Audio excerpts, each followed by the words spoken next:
Lundi 31 octobre 2016, bienvenue à toutes et à tous à la une de l'actualité. Sébastien Germain Adiavon devant le procureur ce lundi. Le président du patronat béninois est gardé à vue dans une affaire de drogue retrouvée dans ses conteneurs. Vous aurez le point de l'évolution de la situation dans cette édition. L'honorable Dakpe Soso se prononce sur le projet de loi des finances 2017 s'il était face à la presse ce week-end à Lokossa. Et puis sur le continent, 6,3 millions d'Ivoiriens ont été appelés aux urnes ce dimanche pour le référendum sur une nouvelle constitution. Référendum boycotté par l'opposition et marqué par quelques incidents. Ce sont là les grandes articulations de cette édition. Encore une fois, bienvenue à toutes et à tous. Les détails dans quelques instants.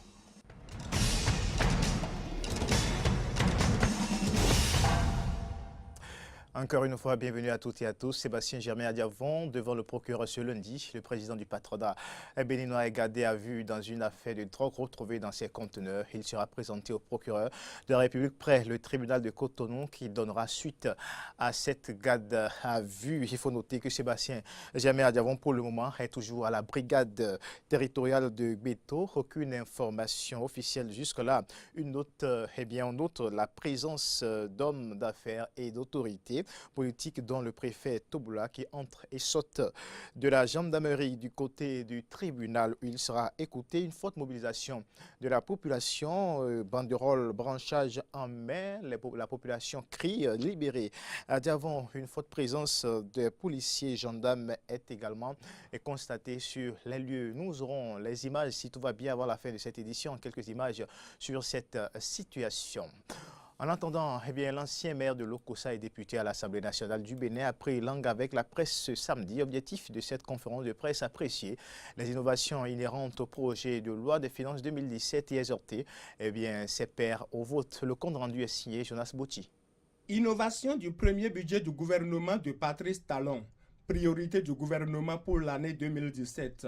Appréciation personnelle de l'honorable Dakpe Soso sur le projet de loi des finances, tels ont été les principaux points abordés lors de cette conférence de presse. Aussi bien dans la forme que dans le fond, voici quelques éléments attractifs et très impressionnants selon Dakpe Soso dans le budget 2017. Les prévisions des dépenses d'investissement, 52,4% dépassent pour la première fois celle des dépenses de fonctionnement, 47,6%. C'est une première dans l'histoire du Bénin. La nouvelle approche d'allocation des ressources FADEC. L'ouverture à la mise en œuvre du partenariat public-privé. Et enfin, la réduction des charges locatives administratives. En ce qui concerne les priorités pour l'année 2017, Dakpe Soso estime que la nouvelle orientation du gouvernement vise à relancer durablement le développement économique et social du Bénin. Et pour y parvenir, l'État privilégie, selon lui, 5 points, dont la promotion de l'industrie de transformation et de professionnalisation de l'artisanat, le développement du capital physique et des infrastructures, le développement du tourisme, l'aménagement et la vitalisation du territoire. Tout en exprimant sa satisfaction du budget 2017, Dakpe Soso espère une loi corrective en juillet 2017 pour mieux combler ses attentes. C'est un budget ambitieux, courageux, pertinent, réaliste et réalisable. Je présume qu'en juillet 2017, lors de l'adoption de la loi rectificative de la présente loi des finances, d'autres investissements plus structurants feront objet de débats à l'hémicycle. Je reste persuadé que le bitumage de la route Lokossa-Ouadémé-Dévé à Plahoué fera partie intégrante cette fois de cette loi rectificative. Ce projet de loi des finances 2017 que j'ai eu le plaisir de parcourir est satisfaisant dans son ensemble et j'estime que son exécution sera un levier pour améliorer indubitablement et de façon significative la situation socio-économique de notre pays. Il a pour finir invité ses collègues députés à voter le projet de loi des finances 2017 lors de la prochaine session budgétaire afin de permettre à Patrice Talon de se lancer à la recherche de financement pour la concrétisation de sa vision.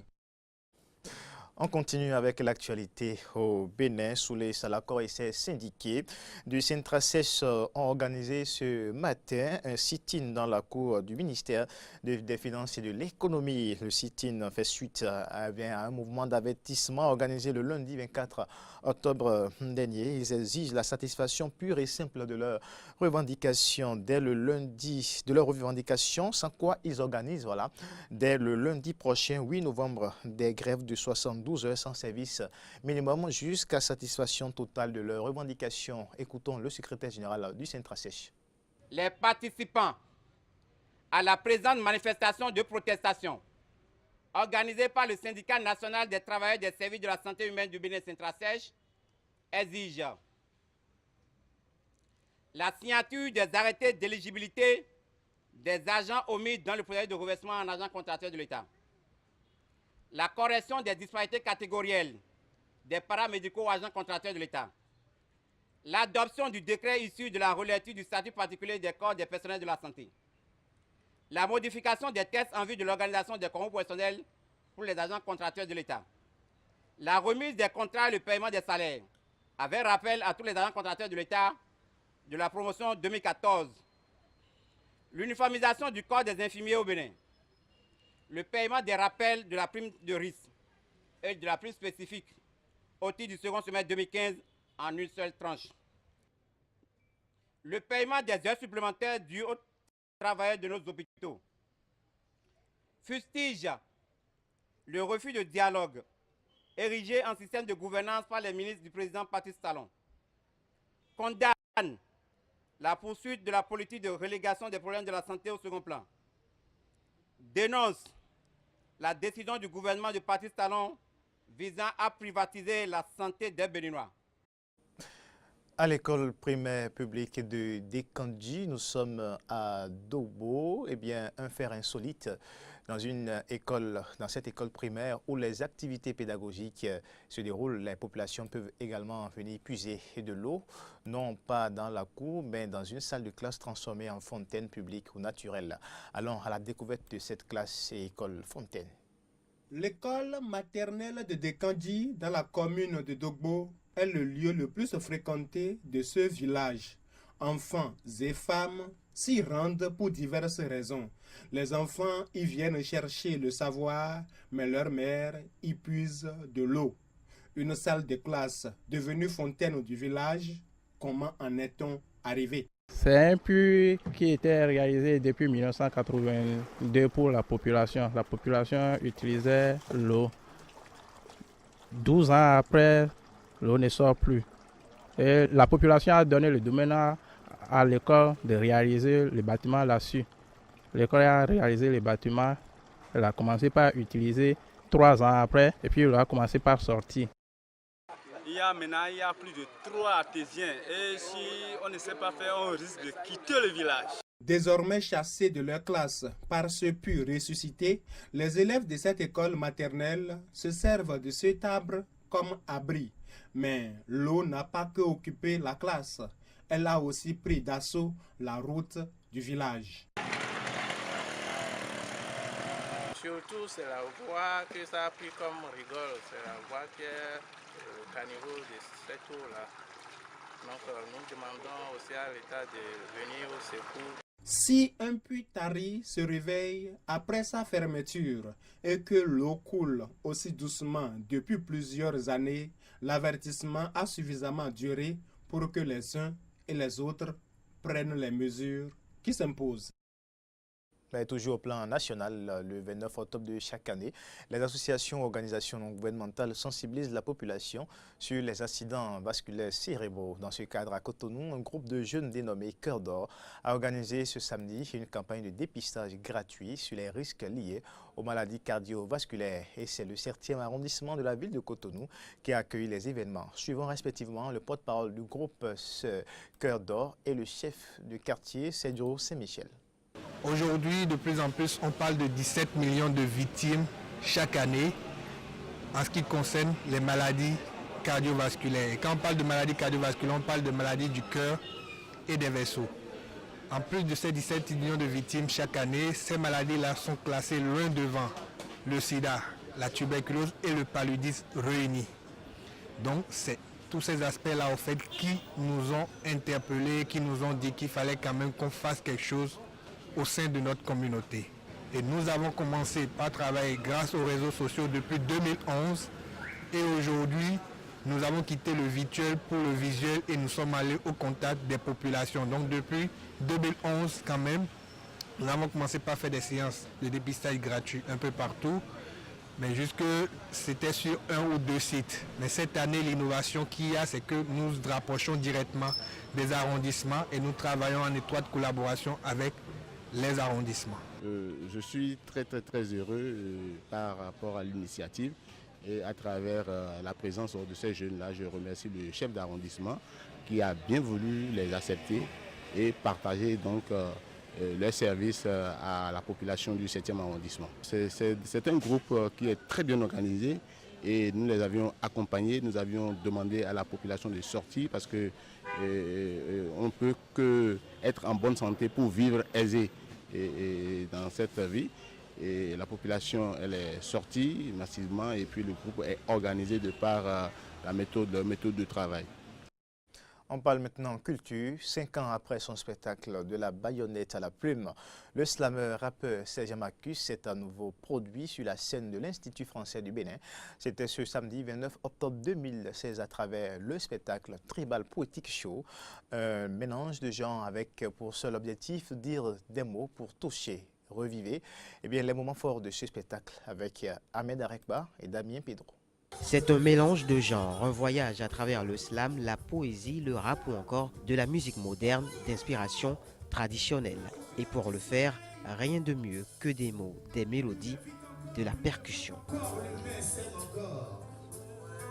Solitude, solidarité s'affrontent encore à corps. L'altruisme, le trésor enfoui dans le coffre-fort. C'est une invite dans son univers, celui des beaux mots, des mots moins beaux qui minent nos sociétés, un univers fait d'engagement, d'éveil de conscience, de magnification de la femme, un univers de sublimation de la plume, de l'écriture, comparé son détour à une femme à qui on pourrait faire l'amour. Tribal en vérité pour dire un peu traditionnel, un peu retour aux sources à travers bien sûr les différents sons qui ont été joués. Vous avez vu les musiciens qui se sont succédés derrière moi sont des gens qui maîtrisent les musiques de chez nous. Donc on a vogué dans divers horizons mais tout en restant collé aux musiques du terroir. Poétique évidemment parce que je fais du slam et donc de la poésie. Et donc on reste dans un univers poétique en langue française bien sûr, mais sans oublier les réalités de chez nous. C'est chaud parce que, évidemment, vous avez vu, autrefois on pensait que quand c'est du slam, qu'il fallait que des intellos s'asseyent, croisent les pieds et entendent quelqu'un dire son poème. Mais là, vous avez compris qu'avec du slam et de la poésie, on peut danser. Et donc, on a fait danser les mots sans faire forcément du rap, sans faire forcément de la chanson. Le Tribal Poetic Show, c'est aussi beaucoup de guests, des invités, des chanteurs comme Koudi Fagbemi, Don Metok, Dini Djela, des instrumentistes tels que Meshak Adiaro, Dali, les Gamboué Brass Band, pour ne citer que ceux-là, et comme on pourrait s'en douter, des slameurs. C'est un spectacle de verbes et de mots, c'est un spectacle de conscientisation, d'engagement pour chacun de nous en tant qu'Africains. Pour moi, c'est un sergent qui a quitté son camp militaire pour se retrouver dans du tribal, quoi. Voilà, donc on complète avec du mouvement culturel, voilà, artistiquement parlant. Tribal Poetic Show, on voit déjà un Africain qui retourne complètement dans ses origines, qui essaie de ramener le public dans les temps immémoriaux, leur présenter la poésie du Bénin, la poésie qui se fait par des Béninois et qui s'impose à l'international avec une musicalité, un mélange de différentes sortes de rythmes et la pensée du leader qu'est Serge Marcus. Celui-là qui a connu déjà l'histoire de l'armée, qui a fait l'armée et qui connaît ce que c'est que la rigueur, la discipline dans l'utilisation des choses de la vie. il ne fait que refléter cela dans son texte. Celui qui est journaliste, animateur à la radio comme à la télé, mais avant tout l'un des précurseurs du mouvement rapologique au Bénin, avant que d'en être pour le slam, a sorti récemment un single intitulé « Les oubliés de la nation », à travers lequel il dénonce la politique politicienne et parle des laissés pour compte. Un single extrait d'un album qui sortira dans les prochains mois. À n'en point douter, les néophytes pourraient se perdre au milieu de tout ce mélange de genres. Pour Marcus le Sergent, qui a préféré le micro et la scène aux casernes, le Tribal Poetic Show, c'est d'abord et avant tout du spoken word, du mot dit, le plus important étant de communiquer des émotions. Lui poser dans des ans, son vœu de chasteté, son vœu de célibat. Moi, quand j'attrape ma chérie la plume, je deviens sadomaso. Je la soumets au Kama Sutra. Je la fesse, la refesse. Je la traite, la maltraite. Je la dresse, la redresse. Oh, il faut qu'elle vomisse le substrat de mes rêves et de mes réalités. On revient sur cette affaire de cocaïne retrouvée dans l'un des conteneurs de l'opérateur économique Sébastien Ndiamé à Javon. Eh bien, une affaire qui a amené les autorités à le mettre en garde à vue depuis vendredi. Ce matin, il devait être présenté au procureur de la République au tribunal de Cotonou. Mais jusqu'à présent, Sébastien Ndiamé à Javon est toujours à la brigade territoriale de Beto. Selon les informations à nous parvenir, provenant de nos correspondants, de nos reporters sur le terrain. On note toujours au niveau de la brigade territoriale de Beto la présence, une forte présence d'opérateurs économiques, d'hommes d'affaires et également autorités. Mais du côté du tribunal, une forte mobilisation de la population qui crie et qui demande la libération de Sébastien Ndiamé à Javon. On peut lire sur les branchages et sur les pancartes libérés à Javon. On note également une forte présence des policiers et militaires qui régulent la circulation au niveau du carrefour du tribunal. Et selon son avocat, Maître Kato Atita, à Javon a été auditionné hier soir. Mais la suite est prévue pour aujourd'hui. On attend donc le procureur du tribunal de première instance de Cotonou pour être situé. Mais nous allons en attendant d'avoir ces images et ces réactions, nous allons vous proposer de revenir un peu sur cette affaire de drogue qui a conduit aux mises à arrêt ou bien à mettre en garde à vue l'opérateur Sébastien Ndiamé à Javon. Récapitulatif de l'affaire. Vendredi 28 octobre 2016, il vient tout juste d'être 18 h.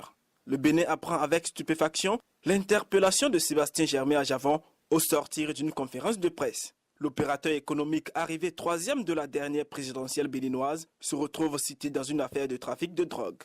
Tout commence dans la matinée de ce même vendredi. Au port autonome de Cotonou, une unité des forces de sécurité découvre dans l'un des conteneurs du groupe Kajaf Common appartenant à Javon 18 kg de cocaïne. Dans la nuit du jeudi 27 au vendredi 28 octobre 2016, nous avons eu une information selon laquelle un conteneur qui devrait être dépoté dans une grande structure de la place contiendrait une quantité importante de drogue.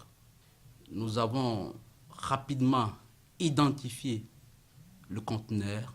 C'est ainsi que nous avons procédé à l'ouverture et à la fouille du dit conteneur en la présence constante des services de l'État.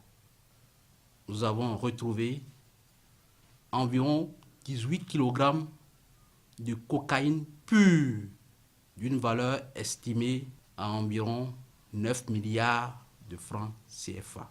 Dès lors, tout ira vite, et même très vite. Informé, Sébastien Ndiamé à Javon tient à ne pas se murer dans le silence. Devant la presse nationale et internationale, il donne sa lecture des faits. Nous recevons des centaines, des milliers de conteneurs. Comment est-ce qu'ils ont su que dans un seul conteneur, il y avait de la drogue? Alors, il faudrait que le gouvernement de la rupture fasse la lumière. Nous avons constaté que les plombs qui étaient sur les conteneurs n'étaient plus là. D'habitude, quand on constate ces anomalies, on appelait seulement les experts maritimes. Et ça permettait à l'expert maritime, à nous-mêmes, aux consignataires, à l'armement de se faire représenter pour compter si éventuellement, en violant les plombs, il n'y a pas eu vol. On m'avait déjà prévenu. Ces derniers temps, on m'en a dit pour dire qu'ils vont essayer de me mettre quelque chose pour me créer des ennuis. Mais je suis là. Dieu est au contrôle. À peine sa conférence de presse terminée, le voilà aux mains des gendarmes venus l'arrêter. La suite, tout le monde la connaît. Ni la compagnie de gendarmerie maritime du port, ni l'OCERTID, l'Office de répression du trafic illicite de drogue, ne voudront gérer l'affaire. Ajavan sera finalement retenu à la compagnie de gendarmerie de Cotonou. Il n'en fallait pas plus pour que ses avocats crient dès le matin du samedi à une détention arbitraire. On ne sait pas pourquoi il est retenu, aucune procédure n'a été ouverte, aucune notification de garde à vue et de ses droits n'a été faite, de sorte que je considère qu'il est en détention arbitraire et illégale. Je peux vous dire que nous sommes dans une zone de non-droit, une zone d'illégalité au regard des règles du Code de procédure pénale qui prescrivent que dès la première heure de privation de liberté, ce qui est le cas, le mis en cause sache ce qui lui est reproché et soit dans ses droits pour se défendre. La procédure a été mal enclenchée, elle est viciée dès l'origine puisque les droits fondamentaux n'ont pas été observés et je crois qu'il serait plutôt de sagesse compte tenu de la minceur des accusations colportées par la rumeur puisqu'il n'y a aucune notification officielle. Il serait de bonne loi que tout le monde revienne au calme et à la sagesse et que l'on considère que cette affaire n'a jamais eu lieu. Selon le parquet de Cotonou, l'enquête a été confiée à l'OCERTID. Or, jusqu'à présent, notre client, M. Sébastien Adjavon, n'a pas été auditionné. En somme, M. Sébastien Adjavon est privé de sa liberté d'aller et venir de façon évidemment arbitraire, ce qui constitue une violation flagrante des droits de l'homme garantie par notre Constitution et la Charte africaine des droits de l'homme et des peuples. En attendant que la justice béninoise ne fasse toute la lumière sur cette affaire, on croise les doigts jusqu'à son dénouement. Il faut encore signaler une fois que selon son avocat, Maître Kato Atita, qui a donc accordé une interview à nos reporters sur place, Adjavon a été auditionné hier soir, mais la suite est prévue pour aujourd'hui. On attend donc le procureur du tribunal de première instance de Cotonou pour être situé. On passe maintenant à l'actualité sur le continent. Environ 6,3 millions d'Ivoiriens étaient en cause une ce dimanche lors du référendum sur la nouvelle constitution. L'issue du scrutin ne fait guère des doutes. L'opposition ayant bien appelé au boycottage à Bouaké dans quelques bureaux de la capitale économique Abidjan. Le vote a commencé à l'heure, vers 8 heures locale. Toutefois, de nombreux bureaux tardaient à débuter les opérations à Abidjan en raison de l'absence de certains membres de commission électorale ou d'une partie du matériel. L'actuel président de la Côte d'Ivoire et l'ex-ancien chef d'État Henri Konan Bédié se sont prononcés après le vote. On les écoute. Nous nous attendons à ce que les populations sortent nombreuses pour voter massivement le oui au référendum. Un fort taux de participation contribue puissamment au rayonnement de la Côte d'Ivoire. Donc le taux de participation peut être notre allié. Il sera notre allié. Je considère que ce devoir citoyen doit être exercé par chacun de nous. C'est une opportunité, mais c'est un devoir.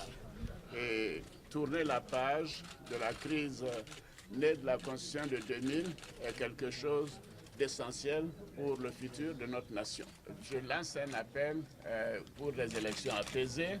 La police fait son travail, mais avec dextérité, éviter la violence. Et c'est vraiment, on peut voter oui ou on peut voter non. Donc on n'a pas besoin d'aller casser, d'aller mettre des barricades. J'en appelle à la responsabilité et au bon sens, mais c'est vraiment des endroits isolés. Mesdames, Messieurs, c'est tout pour cette édition. Merci de votre aimable attention. Eden Télévision, l'actualité en continu.